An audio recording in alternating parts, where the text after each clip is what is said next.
Council of Higher Secondary Education Manipur na LOUBA CHAHI ASIGI Class 12 ki examination da Physics ki question paper leak OIHANBada Chennaba Meeoi ani police na Phagatkraba tungda THOUDOK ADUDA Chennaba Meeoi Ahum Amasu police na NOUNA Phagatpa ngamle HAIRI Police ki pau amana hai Phagalaba Meeoi Ahum adudi Thoubal Khetri lekaidagi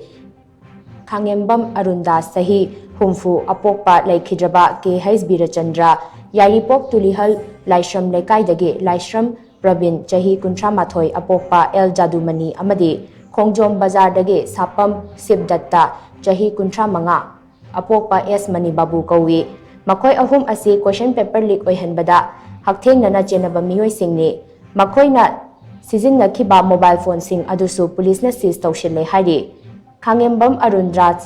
HAIRIba Meeoi Asi YK College ta Economics Takpa Assistant Professor ni aduga Paradise English School Examination Center gi Supervisory Officer ni Laishram Pravin HAIRIba Meeoi asina Paradise English School gi Biology gi ojani aduga Sapam Sibdatta HAIRIba Meeoi asina Paradise English School gi Biology gi oja oibagi mathakta Examination Center asigi Officer in Charge su oiribani Case asigi matangda police na thizin humjin bagi thabak amadi makhata na case asida Chennaba sing Phagatnaba hotnari hainasu pau asina makhatari